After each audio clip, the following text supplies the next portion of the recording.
자, 옆 사람과 함께 인사하겠습니다. 네, 밝은 얼굴로 함께 인사하겠습니다. 청년의 신앙으로 거듭나는 교회가 됩시다. 네, 오늘은 영상으로 드리는 두 번째 주일 예배입니다. 여러분의 가정마다 하나님의 거룩한 임재와 주의 영광을 경험하게 되는 귀한 예배가 되기를 간절히 기도합니다. 오늘은 사순절 두 번째 주일입니다. 십자가 하나님의 지혜라는 주제로 우리가 말씀을 나누는데, 오늘은 예배할 때가 이르리라 라는 제목으로 하나님 말씀을 나누겠습니다. 제가 얼마 전에 치과를 갔습니다. 치과에서 이제 치료를 받는데 간호사 선생님이 저에게 이렇게 말씀하시는 겁니다. 어떤 칫솔로 이를 닦으세요? 이렇게 물어보시는 겁니다. 그래서 제가 단단한 모로 닦습니다. 그랬더니 부드러운 모로 닦으세요. 그냥 단단한 모로 닦으면 이게 이가 마모가 됩니다. 이 닦는 법을 가르쳐 드릴까요? 이렇게 말씀하시는 겁니다. 이를 닦는 법을 가르쳐 준다. 제가 벌써 이 닦은 지 50년이 넘었는데 이 닦는 법 가르쳐 준답니다. 너무 이상한 거예요. 아니, 내가 애들한테 이 닦는 법을 가르쳤는데 아니 어떻게 이걸 배워야 하나, 이런 생각을 하게 되었습니다. 이런 문제는 수십 년 이를 닦아도 제대로 닦지 않으면 배워야 하는 법입니다. 오래 닦았다는 게 중요한 게 아니라 제대로 닦지 않기 때문이구나, 이걸 생각하게 되었습니다. 또 하나의 사건이 있었습니다. 얼마 전에 제 아들하고 길을 걷는데 아들이 이렇게 말하는 거예요. 아빠, 신발 끌지 마. 제가 신발을 이렇게 조금씩 끌거든요. 그랬더니 신발 끌지 마 그러는 겁니다. 신발이 끌려? 그랬더니 아빠, 무릎을 높이 들어. 그리고 뒤꿈치부터 닿게 해. 제대로 걷기만 해도 몸이 좋아지는 거야. 그렇게 얘기를 하는 겁니다. 조금 전 치과 상황하고 되게 비슷합니다. 아니, 걸음마를 배우고 내가 걸은 지 얼만데 또 이걸 어떻게 배우나, 이런 생각을 마음속에 하기 시작했습니다. 제가 요즘은 무릎을 조금 높이 들으려고 하고 발 뒤꿈치부터 대려고 하고 있습니다. 다시 시작하는 거죠. 이를 닦는 법, 걷는 법, 이것을 다시 해야 되겠다, 이런 생각을 하게 되었습니다. 여러분, 우리는 코로나19로 인해서 새로운 상황을 맞이하게 됩니다. 아마 저와 비슷한 상황일 것 같습니다. 기본적인 질문, 그것을 다시 해야 하는 상황이 우리에게 펼쳐졌다는 겁니다. 도대체 예배란 무엇인가? 교회의 성도들이 모인다고 하는 것은 무엇인가? 그동안 한 번도 생각해 보지 않았습니다. 왜? 너무나 당연했으니까. 그런데 우리가 교회에 모여서 예배를 못 드리는 일이 벌어지면서, 가정에서 이렇게 예배를 드리게 되면서 우리는 이 기본적인 질문을 다시 해야 한다는 것입니다. 이런 생각을 해보게 되었습니다. 공산 치하에 있던 성도들이 과연 신앙을 지키는 것이 얼마나 어려웠을까? 함께 모이는 것도 안 되고, 함께 예배도 드릴 수 없고, 함께 설교를 들을 수도 없고, 함께 목소리를 높여 찬양할 수도 없는 그들이 과연 그들의 신앙을 잘 유지하는 것이 정말 가능했을까? 이런 질문을 스스로에게 해보기도 했습니다.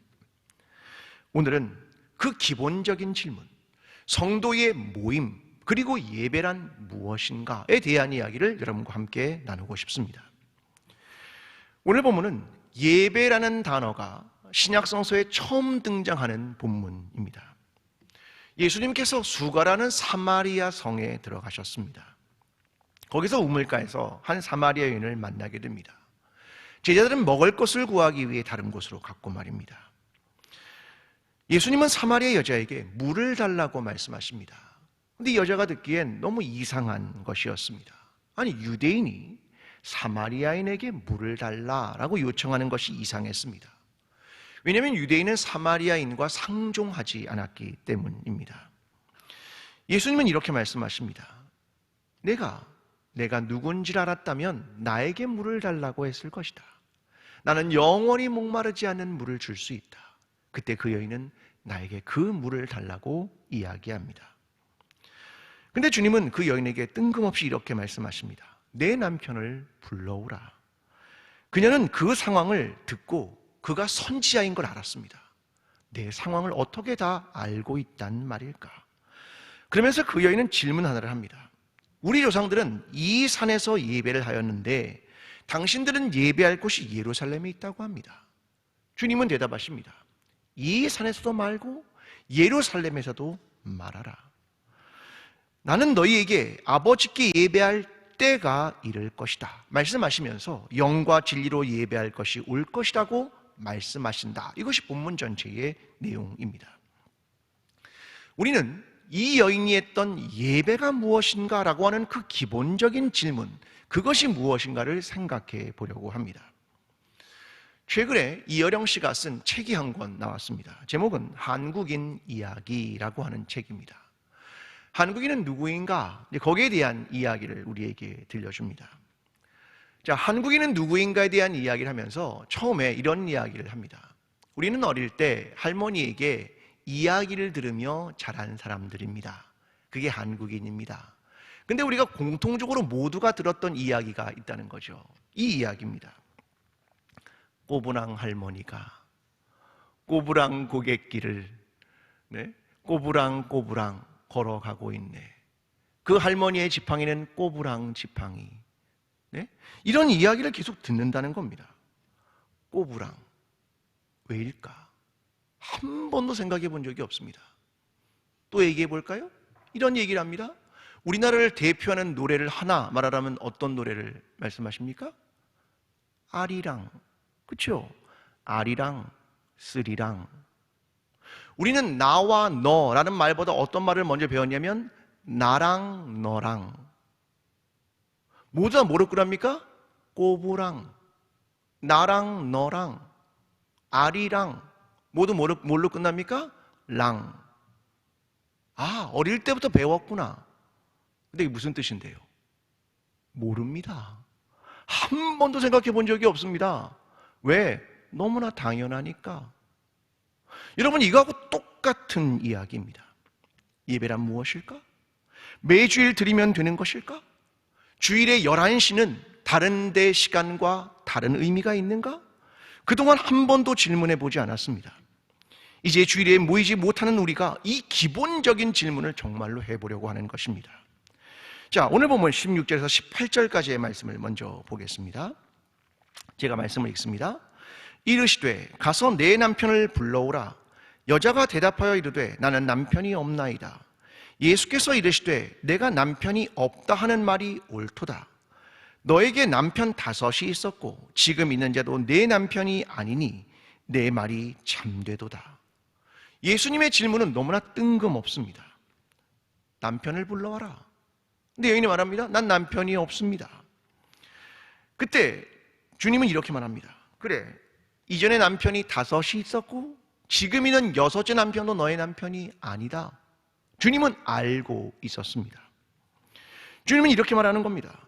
마음을 나누고 삶을 나누지 않는 그는 남편이 아니다. 그 말을 하고 있는 겁니다. 자, 이 말을 한마디로 정리하면 이런 말입니다. 있지만 없다. 존재하지만 존재하지 않는다. 이 말입니다. 여러분, 이런 일은요 이스라엘 역사 속에 굉장히 많이 있었습니다. 자, 예를 들어 보겠습니다. 예레미야 26장 6절은 말합니다. 내가 이 성전을 실로같이 되게 하고 이 성을 세계 모든 민족의 저주거리가 되게 하리라 하셨느니라. 자, 이 성전을 뭐같이 된다고요? 실로같이. 실로가 무엇인데요? 성막이 있었던 장소입니다. 근데 성막이 있었던 장소인데 성막에 하나님의 영광이 떠나가 버리니까 그냥 껍데기만 남아있는 곳입니다. 내가 성전을 이것같이 만들겠다. 있는 것 같은데 있지 않다. 하나님의 영광이 떠나버린 성전은 존재하지만 존재하지 않는 것과 같다. 그 이야기를 하시는 겁니다. 여러분, 성전이 있는데 하나님의 영광이 떠나버린 성전은 성전인가? 거기에 대한 질문을 하고 있는 것입니다. 문제는 이스라엘 백성이 알아차리지 못한 겁니다. 실로가 그냥 있으니까, 성전이 그냥 있으니까 우리는 성전을 가지고 있다고 생각한 것입니다. 그런데 이걸 피부로 느끼는 사건이 도래했습니다. 성전이 정말로 무너져버린 겁니다. 그리고 사람들은 예루살렘과 이스라엘을 떠나서 바벨론 포로로 끌려가 버린 겁니다. 그러한 일이 벌어진 겁니다. 에스라 5장 12절은 이렇게 말합니다. 우리 조상들이 하늘에 계신 하나님을 노엽게 하였으므로 하나님이 그들을 갈대아 사람 바벨론 왕 느부갓네살의 손에 넘기심에 그가 이 성전을 헐며 이 백성을 사로잡아 바벨론으로 옮겼더니, 그들은 드디어 성전을 가지고 있었는데 무너짐으로써 이제 없다는 걸 알게 된 겁니다. 아, 없구나. 이스라엘에 더 이상 있지 않음으로써 우리는 이제 이 땅에도 없구나, 이걸 인식하게 된 겁니다. 부재입니다. 여러분, 그때 바벨론으로 잡혀간 사람들은 더 이상 성전에서 제사를 드릴 수 없었습니다. 그러면서 그들이 만든 게 있습니다. 그게 뭐냐면 회당입니다. 시나고그. 이 회당을 만들게 됩니다. 거기서 자녀들을 교육하고 토라를 가르칩니다. 근데 가장 중요한 게 거기서 시작이 됩니다. 뭔지 압니까? 예배입니다. 구약의 제사가 예배로 바뀌게 됩니다. 누구 때문에요? 흩어진 유대인들 때문입니다.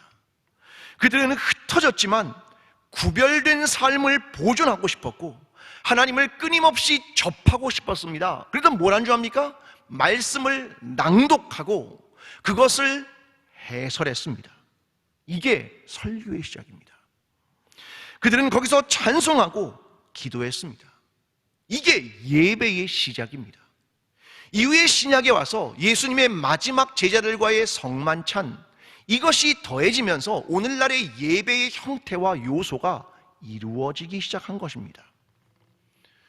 자, 이 말을 정리하면 이렇습니다. 예배란 흩어진 사람들, 성전의 부재를 경험한 사람들로부터 출발한 겁니다.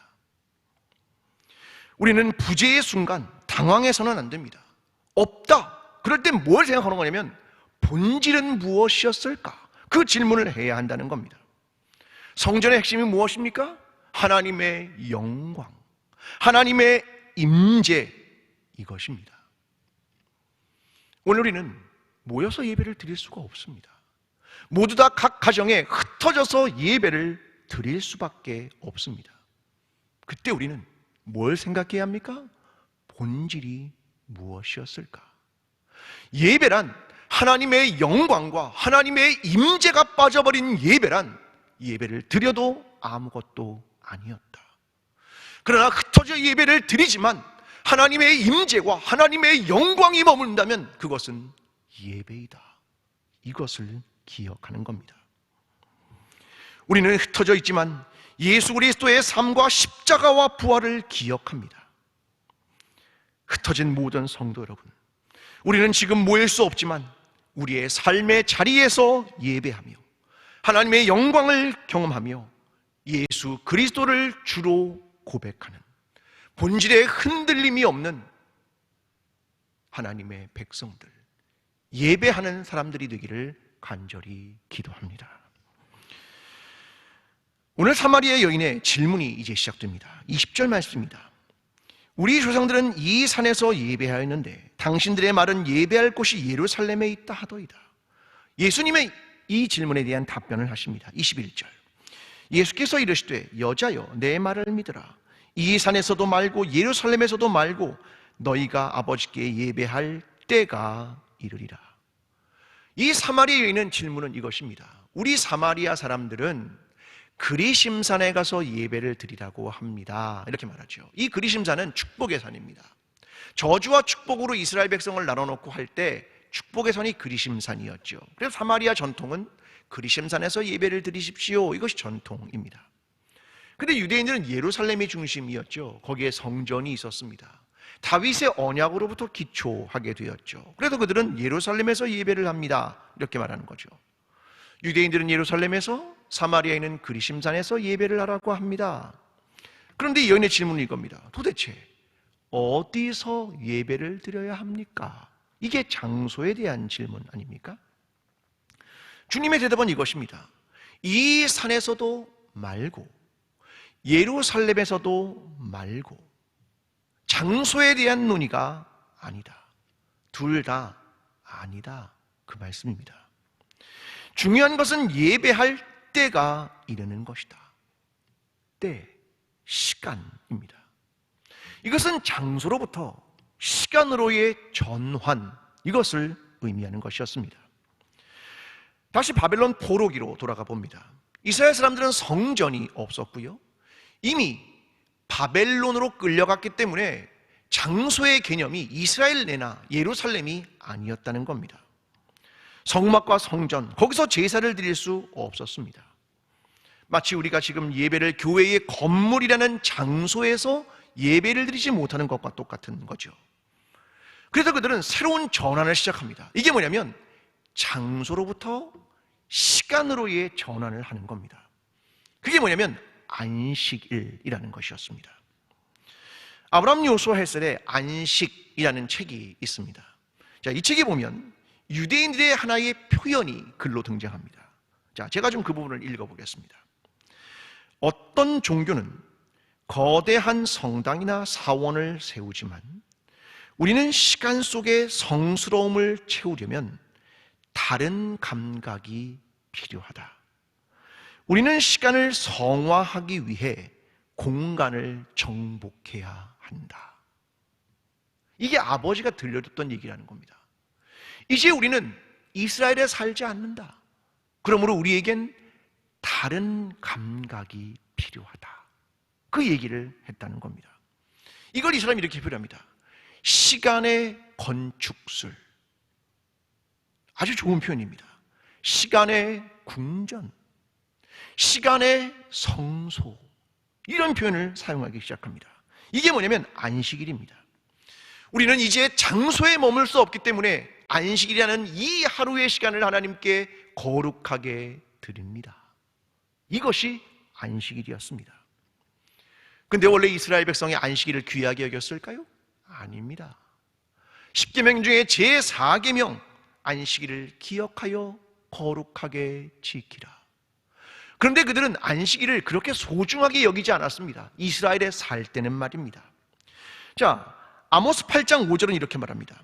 너희가 이르기를 월삭이 언제 지나서 우리가 곡식을 팔며 안식일이 언제 지나서 우리가 밀을 내게 할꼬. 이 말이 무슨 말인 줄 압니까? 안식일이 물건을 내다 파는 우리에게는 거추장스러운 것이 되어버렸습니다. 생산을 할 수 없는 우리에게는 안식일이란 지극히 거추장스러운 것에 불과했습니다. 이 날이 언제 끝나서 우리가 나가서 장사하겠습니까? 그게 이스라엘 땅에 살 때의 이야기였습니다. 그런데 바벨론 포로로 끌려가 보니까 이제 성전도 없고 그 땅에서 살지 못하게 되면서 새로운 시각이 열리게 된 겁니다. 공간에 계신 하나님에서 시간 안에 계신 하나님을 보게 된 것입니다. 바벨론이라는 이방의 땅과 장소에 있지만 거기서 여전히 하나님을 만날 수 있는 것, 그것은 시간이다. 가장 비물질적인 것, 그 시간 안에서 우리는 하나님을 만난다. 이것이 안식일이라는 개념입니다. 여러분, 그때부터 영원이라는 시간의 개념이 생기는 겁니다. 하나님 나라가 장소의 개념일까? 시간의 개념으로의 확장이 이루어지게 된 것입니다. 여러분, 그러나 그리스도에겐 시간이란 유대인의 시간과 다릅니다. 일주일에 하루를 거룩하게 보내는 안식일, 그것과 다른 것입니다. 왜요? 예수님이 오셔서 안식일을 깨기 시작했습니다. 예수님은 안식일에 손 마른 자를 고쳐주십니다. 안식일에 뭔가를 행하십니다. 사람들을 치유하는 일을 하셨습니다. 그러면서 안식일 논쟁을 하셨습니다. 마태복음 12장 6절부터 8절은 이렇게 말합니다. 내가 너희에게 이르노니 성전보다 더 큰 이가 여기 있느니라. 나는 자비를 원하고 제사를 원하지 아니하노라 하신 뜻을 너희가 알았더라면 무죄한 자를 정죄하지 아니하였으리라. 인자는 안식일의 주인이니라 하시니라. 주님은 이렇게 말합니다. 나는 성전보다 크다. 너희는 안식일을 지키려고 아둥바둥하지만 내가 정말 원하는 것은 안식일 제사가 아니야. 그게 뭔 줄 아느냐? 자비를 행하는 것이다. 그러면서 안식일의 주인은 나다라고 말씀하십니다. 자, 이 말은 거룩의 개념을 안식일에 한정하지 않은 겁니다. 이걸 매일의 일상으로의 확장을 하게 되는 것입니다. 매일 하나님의 자비가 행해지는 것, 이것이 복음이다. 이것을 말씀하시는 겁니다. 그래서 기독교인의 안식일이라고 하는 개념은 거룩을 하루에 한정하는 게 아닙니다. 우리는 매일이 하나님의 자비를 베푸는 일, 이것이 그리스도인이 가지고 있는 시간이라는 개념입니다. 우리 교회는 10년의 주제를 이렇게 잡았습니다. 일상이 거룩한 교회. 이게 무슨 말인 줄 압니까? 공간이 아니라 일상이라는 매일의 시간 동안 거룩한 교회가 됩니다. 이것이 우리의 꿈입니다. 이것입니다. 공간의 신앙이 아니라 주일의 시간이 아니라 일상으로의 확장, 이것이 기독교의 신앙이기 때문입니다. 김진애 교수가 쓴 도시 이야기라고 하는 책이 있습니다. 이 책에 보면 도시를 이렇게 정의합니다. 도시란 모르는 사람들과 사는 공간이다. 다시요. 도시란 모르는 사람들과 사는 공간이다. 자, 이 말은 한마디로 익명성입니다. 익명성. 이것이 도시의 근본적 속성이고, 익명 속의 토대 위에 도시는 세워졌다, 이렇게 말하는 겁니다. 도시란 피를 나눈 사람들의 가족 아니다. 또 도시란 피로 얽힌 사람들과 사는 마을도 아니다. 어린 시절이나 가족의 역사를 공유하지도 않는다. 그래서 도시란 서로가 선뜻 믿기 어렵다. 일정 거리를 두게 됐다. 이게 도시다, 이렇게 말합니다. 사람들은 익명성의 공간을 살아가다 보니까 안전장치가 필요했습니다. 그래서 그걸 만듭니다. 그 보호장치로 이런 걸 만듭니다. 복장, 매너, 눈빛, 스타일. 왜요? 모르는 사람들이 살기 때문에 최소한의 보호장치가 필요한 겁니다. 그나마 할 수 있는 일이 뭐였냐? 공간을 구분하는 겁니다. 그래서 끼리끼리 살아보는 겁니다. 도시 안에서. 자, 예를 들어 볼까요? 한양이 있습니다. 옛날에 한양의 북쪽은 누가 살았냐면 왕과 부유한 양반이 살았습니다. 그것을 북촌, 이렇게 말하는 겁니다.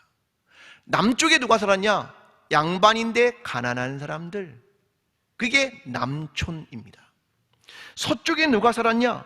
그곳은 중인계층과 상인들. 그게 서촌입니다. 이게 뭡니까? 끼리끼리 산다, 그 말입니다. 그런데 이 저자가 이렇게 말합니다. 두 가지 질문을 할 수 있다. 도시 안에서 익명성, 그것을 없앨 수 있겠습니까?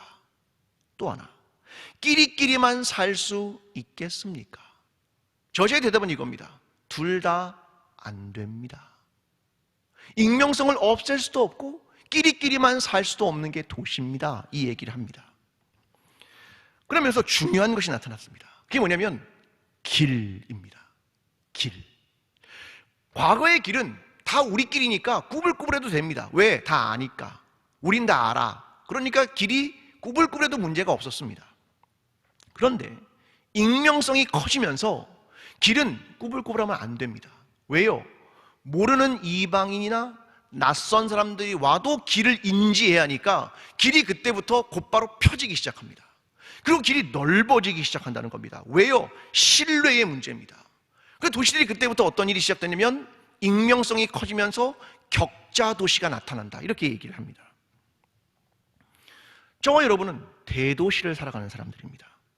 익명성을 가진 사람들, 그 사람들 상에는 신뢰와 불신, 관심과 무관심, 환대와 차별, 우리는 그 사이를 거닐면서 살아갑니다. 그래서 도시가 때로는 재앙이 될 수도 있고 반대로 도시가 축복이 될 수도 있습니다. 코로나19로 사람들은 익명성의 사람들을 멀리 합니다. 사람들과 사회적 거리두기를 해라, 이렇게 말합니다. 여러분, 지금 보이지 않지만 여기 있는 분은 전부 다 2m 이상의 거리를 유지하고 앉아 있습니다. 왜요? 사회적 거리두기, 그거 하라고 하니까 그런 겁니다. 만약 여기서 누가 기침을 콜록콜록 합니다. 그럼 어떻게 합니까? 이상한 눈으로 쳐다봅니다. 혹시 코로나19 아니야? 심지어 요즘 앱을 깝니다. 앱을 까서 보는 거죠. 내 주위에 혹시 그 확진자가 있나? 확진자가 지나간 것이 거기에 표시가 된답니다. 그거 보고 걸어가는 거죠. 왜? 익명성 때문에, 그것이 가지고 있는 서로에 대한 불신, 불안, 그런 것 때문에 그런 겁니다. 전 여기서 질문하고 싶습니다. 그리스도인들은 이러한 상황에서 어떤 길을 만들어야 할 것인가? 그 질문입니다. 도시라는 공간에서 어떻게 관계를 맺으며 어떻게 그리스도의 사랑과 환대를 베풀 것인가? 우리는 어떠한 믿음과 신뢰, 환대와 사랑, 이 하나님 나라의 특징을 이 시대에 전할 것인가? 이것이 우리의 고민입니다. 매일의 일상 속에서 바이러스로 인해서 서로에 대한 불신의 시대를 살지만 어떻게 신뢰를 쌓아갈 것인가? 서로를 차별하는 시대, 이 시대 속에서 어떻게 환대를 만들어갈 것인가? 서로에 대해 벽을 만드는 시대에 어떻게 우리는 따뜻함을 만들 것인가? 이것이 오늘 그리스도인들의 과제이고 고민이고 질문입니다. 사랑하는 성도 여러분, 지금은요, 우리가 서로 만나기가 어렵지만 적어도 따뜻한 전화 한 통이 절실합니다. 여러분, 구역장과 권찰들은 구역원들에게 안부 전화를 하고 격려하고 따뜻함을 전해야 하는 것입니다. 꼭 하십시오. 그리고 여러분은 그동안 만나지 못했던 많은 사람들에게 전화하십시오. 안부를 물으십시오. 잘 지내시는지, 건강하신지, 필요한 것은 없는지. 여러분, 우리는 이러한 따뜻함을 전파하는 일을 시작해야 하는 것 아니겠습니까? 세상 속에서 그것이 빛과 소금으로 살아가는 것은 아니겠습니까? 오늘 이 시대에 익명성으로 인해서 서로가 불안하고 불신하는 시대 속에서 그리스도의 사랑과 믿음을 함께 전하게 되는 저와 여러분의 삶이 되기를 간절히 기도합니다. 오늘 본문 23절과 24절입니다. 아버지께 참되게 예배하는 자들은 영과 진리로 예배할 때가 오나니 곧 이때라. 아버지께는 자기에게 이렇게 예배하는 자들을 찾으시느니라. 하나님은 영이시니 예배하는 자가 영과 진리로 예배할지니라. 하나님께 드리는 참된 예배란 무엇입니까? 영과 진리로 예배할 때가 온다, 그 말입니다. 장소를 넘어 시간으로 하나님은 영이시기 때문에 어디에 갇혀 계신 분이 아니라 그 얘기를 하는 겁니다. 필립 얀시의 교회, 나의 고민 나의 사랑이라는 책이 있습니다. 여기 보면 필립 얀시가 예배에 대한 고민을 하는 글이 하나 등장합니다. 제 글의 일부를 읽어드리겠습니다. 나는 일요일 아침 11시가 일주일의 다른 그 어느 시간과도 희한하게 다르다는 것을 깨달았다. 내가 등받이 곧은 의자에 30-40분씩 앉아 남의 설교를 듣는 일은 그때 말고는 없었다. 1, 2세기에 지어진 노래를 부르는 일도 그때 말고는 없었다. 그런데 생각해보니 주일 오전 11시는 백인들은 백인들끼리 예배드리고 흑인들은 흑인들끼리 예배드리는 차별의 시간이라는 것을 깨달았다. 여러분, 주일 11시가 특별한 시간입니까? 거룩한 시간입니까? 저자가 말하는 건 이겁니다. 미국의 상황에서 백인들은 백인들끼리 예배드리고 흑인들은 흑인들끼리 예배드렸다면 그것은 거룩한 시간이었는가? 주일 오전 11시는 오히려 차별의 시간은 아니었는가?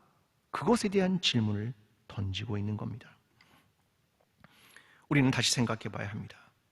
하나님을 참되게 예배한다는 것은 무엇이고, 영과 진리로 예배한다는 것은 무엇이고, 하나님께서 찾으시는 예배란 무엇인가? 저는 저와 여러분이 한 주간 이 질문 앞에 서야 한다고 생각합니다. 우리는 어떤 예배를 드리고 있는가? 영과 진리로 예배를 드리고 있는가? 하나님이 찾으시는 예배를 드리고 있는가? 한 주간 이 질문 앞에 대면하십시오. 오늘 우리는 2000년 전의 예수 그리스도의 시대를 살고 있지 않습니다. 예수 그리스도와 같은 공간에서 한 번도 그분을 본 적도 없습니다. 그러나 오늘 그리스도의 십자가와 부활을 믿습니다. 그의 삶을 회상합니다. 그의 이야기를 듣습니다. 그리고 예수 그리스도의 뒤를 따라 살고자 합니다. 그리고 주님을 사랑합니다. 이것이 2020년을 살아가는 우리의 믿음의 시간입니다. 오늘도 흩어져 예배를 드리지만 일상의 삶의 자리에서 하나님의 백성으로 거룩한 삶으로 하나님을 참되게 예배하는 예배자로 매일과 일상을 그리스도와 함께 살아가는 저와 여러분 광주 제1교회 모든 성도들이 되기를 간절히 축원합니다. 기도하겠습니다. 사랑하는 하나님 아버지, 우리 모두는 흩어져 있습니다. 그러나 각자의 자리에서 하나님을 예배합니다. 하나님을 만납니다. 하나님의 임재를 경험합니다. 하나님의 이름을 높여 드립니다. 그리고 일상의 시간 속에 우리의 이웃을 생각하며 우리의 지체들을 돌보며 따뜻함을 전합니다. 하나님, 우리의 삶이 예배가 되게 하시고 매일과 일상이 하나님 앞에 예배자로 살아가는 모든 성도들이 되게 도와주시옵소서. 예수 그리스도의 이름으로 기도합니다. 아멘. 사랑하는 광주제일교회 성도 여러분, 하나님을 참되게 예배하는 그리스도인이 되십시오. 우리는 흩어져 있지만 같은 시간 안에서 예배를 드립니다. 또한 일상이라는 매일의 삶 속에서 하나님을 예배하는 예배자가 되십시오. 매일 하나님의 이름이 영광을 받으시며 하나님의 이름이 높임을 받으시는 거룩한 삶을 사십시오. 이것이 하나님을 참되게 예배하는 것입니다. 이 한 주간도 예배하는 그리스도인으로 예배하는 그리스도의 공동체로 살아가는 저와 여러분에게 주님께서 함께 하실 것입니다. 이제는 우리를 위해 영원을 뚫고 우리의 시간과 공간 속으로 찾아오셔서 십자가를 지신 예수 그리스도의 은혜와 영원한 시간을 약속하신 하나님 아버지의 사랑과 오늘이라는 시간 속에서 우리를 돕는 성령님의 인도하심이 매일의 일상에서 하나님을 예배하며 하나님의 임재와 거룩함과 영광 속에서 살아가기를 소원하는 그렇게 예배하는 그리스도인의 가정 위에 흩어진 모든 광주제일교회 성도들의 삶 위에 회복과 치유를 갈망하는 나라와 민족들 위에 지금부터 영원까지 함께 하시기를 간절히 축원하옵나이다. 아멘.